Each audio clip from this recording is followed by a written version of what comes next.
Baltimore would give them the season sweep.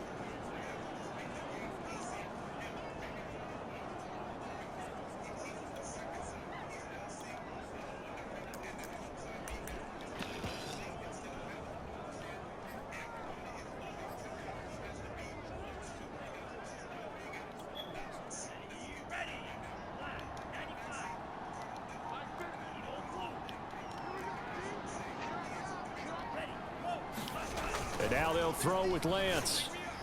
He's to the 10. This will be caught inside the 10. Touchdown. Kyle Pitts, his 21st touchdown of the season. And the Browns are able to add on to their first half lead. Well, we know someone just added to his touchdown passing total, but all he did was get the ball out quickly to his tight end and let him take care of business the rest of the way. Extra point hugged the upright a bit, but he gets it to go. And a rout is on here in this first half.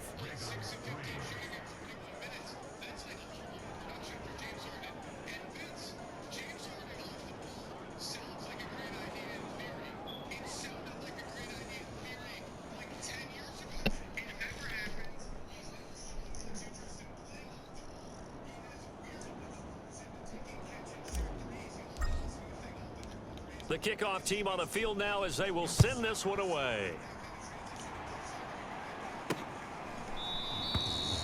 And it'll come out to the 25 as he will not attempt to return.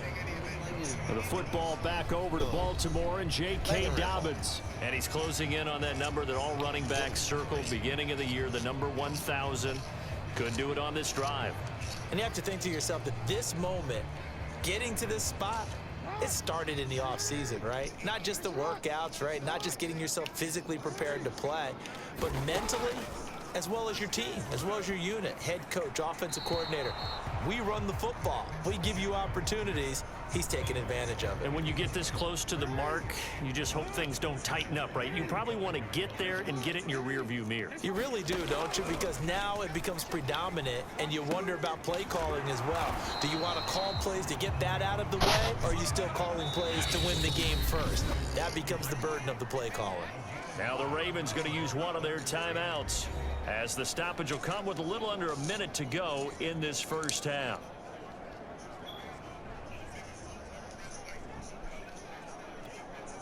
And I see an extra defensive back on the field. Little surprise here on 3rd and 1. Now Jackson. And he's got his tight end. That's Andrews. The Ravens going to use the second of their timeouts as they get the stoppage with a little over 50 seconds to go in the first half. Throwing on first down, it's Jackson. Throw right side is complete to Andrews, his tight end. That catch good for only a couple. Not a big window to throw. Coverage wasn't too bad there. Yeah, they had him under wraps pretty well, but somehow able to muscle his way open and catch the ball. To throw again on 2nd down. Jackson. That ball caught. Brandon Ayuk. And they're going to have another first down as he's going to be tackled at the Browns' 38-yard line. Now that's the kind of big play you'd like to see. This first half, it hasn't gone their way, and they could use a shot in the arm, something to perk them up a bit. And they get one here in the passing game. This offense finding its legs now. Here's another 1st and 10. And Jackson throwing once more. He gets this underneath to Dobbins. And he's tackled a yard short of the marker. Good gain of 9 on first down.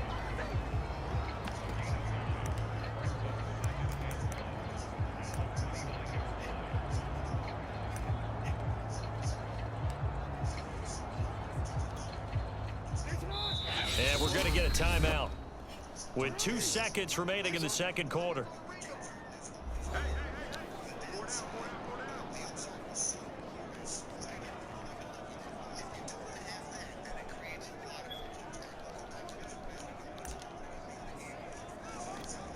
So with 2 ticks left here in the half, on is the field goal unit.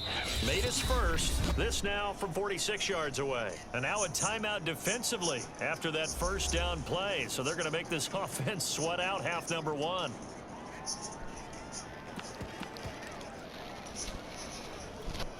So with 2 ticks left here in the half, on is the field goal unit. Made his first. This now from 46 yards away. And that hits the right upright and caroms away. It's no good. So we come upon halftime, and it's the visiting Browns with the lead. As we'll send you down the coast now to Orlando, that's where we find Jonathan Coachman, ready with our EA Sports Halftime Report. Coach. Okay, Brandon, time for a sprint to the finish, as it's time to get you caught up with what's happening around the NFL here in a pivotal Week 15. We'll start up in the Steel City, Heinz Field in Pittsburgh, and they are nearing halftime with the Steelers out in front. The Steelers looking to sew that one up, and they look to be in pretty good shape. From there, let's head over to Minneapolis, LA Chargers. Darnell Mooney, a touchdown reception.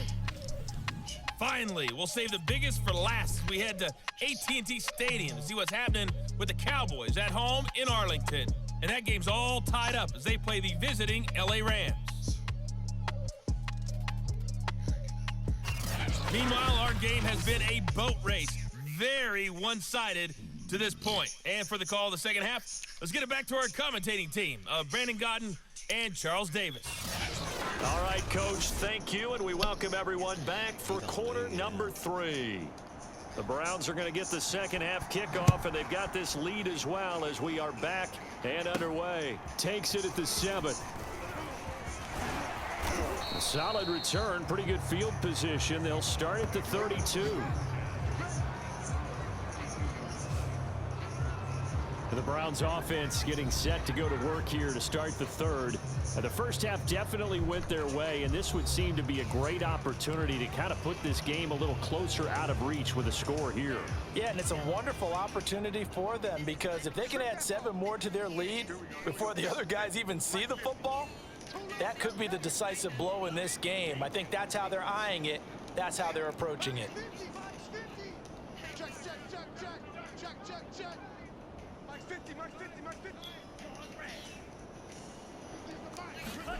On first down, Lance.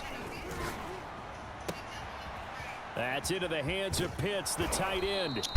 And he takes this one down almost all the way to the 30. A big play that time through the air. 36 yards. When they've needed a play this year, he's certainly been the guy to deliver it. As this season has gone on, he's been awfully consistent and sometimes spectacular. So the big play changes the complexion of things. Here's 1st and 10 just outside the 30.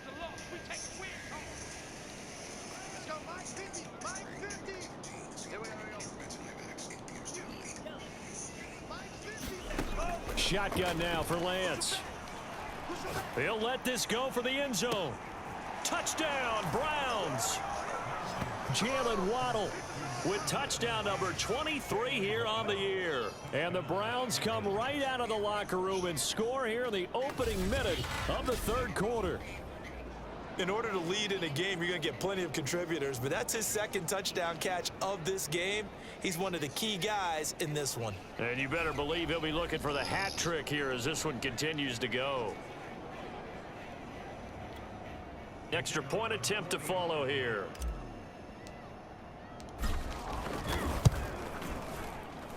And he's been a busy man, 5 for 5 now as he knocks another one through to extend the lead.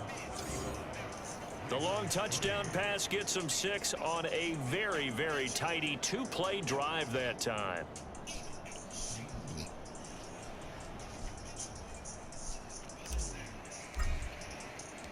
Set now to kick this one away, and off it goes. And this will not be returned. It'll come out to the 25. The Ravens offense getting ready now for their first possession of the second half. They are right now just ice cold. I mean, they have struggled big time in this game, and they're getting blown out. How do they adjust? So tough, because we always talk about it being a team game, and you need all 11 working well together. But every now and then, partner, you need that one guy who can make a play against all odds that maybe can ignite things. And I think that's what they're looking for right now. Yeah, you talk about going to your playmakers. They probably need to do it. Find someone that you're used to touching the football that makes big plays and give them that opportunity to maybe wake up everyone else. Throwing again on 2nd and 10. Jackson. He finds his man, complete. It's Pearson. And a loose football. And this is picked up by the Browns. And he's able to get it back to right around the 27. Always costly to cough up that football. These defenders, they become so adept, though, at jarring it free. Yeah, it's amazing that there aren't more fumbles caused, because now, if you're an offensive player, you go through ball security drills every single day. It's really not out of line to think you should take the ball to bed with you and just hold on to it. But the bottom line is, no matter how much you try to protect it, these guys are pretty good at finding ways to knock it out. So 1st and 10, and if they score on this drive, might have to start digging in our second half blowout material. And they'll run on the inside handoff. They get him to the ground right on the cusp of the red zone after a pickup of 5 or 6. And that looked like some pretty easy yardage there right up the gut. And he's a guy that has some height to him. So when you don't have to drop a shoulder or create or get through contact or trash, makes it a lot easier to stay upright, see the field, and make a run, as we just saw there. 6 yards on that last play. Here's 2nd and 4. They'll keep it on the ground. McLeod. And he'll get him inside the 15 down to the 14-yard line. 59 yards on the ground for him now on 9 carries. Well, you certainly have to give a little credit here, because they're playing this game now at their pace. This is ball control football, sustained runs, taking their time and making it work. Here's a 1st and 10 at the 14-yard line.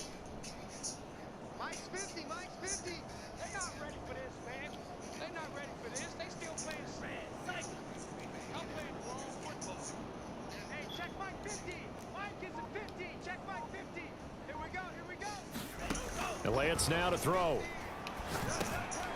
And he's got it. Got his man on the end route. Complete. Yeah, the Browns are going to be looking at 1st and goal as they move this down to the 4-yard line. And he's top 5 in the league in terms of receiving yardage because of plays like that. What have you seen from him on film that you like so much? Well, I'll strip away everything else and get to what we call the moment of truth. When the ball's arriving and there's a defender there, he just comes down with the ball. He competes and takes it away. Great hands, great ability to finish the catch.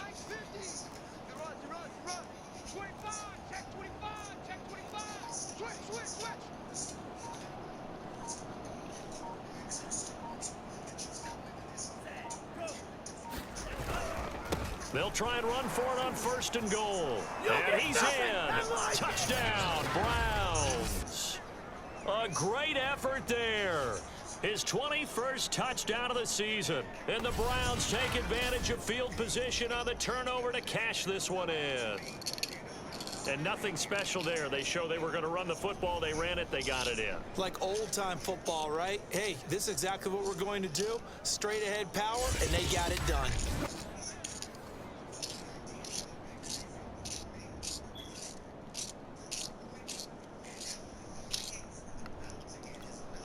Out comes the kicking team here for the extra point.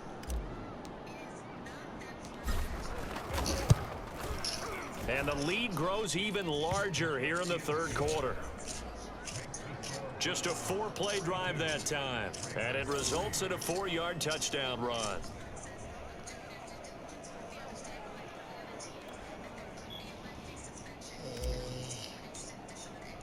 The kickoff unit is out on the field, and they will send this one away. And this will not be returned. It's a touchback, and they'll begin at the 25. We get a glance at the Browns defense as they file into position. And a big reason they have the lead right now, as we see on the screen, their 3 turnovers. And how about the emotion now that the defensive team is generating for the entire team? Creating the turnovers, what they call takeaways, and turning those into points for their team. That's why they have the lead, and that's got to be exciting for those guys on the defensive side of the ball.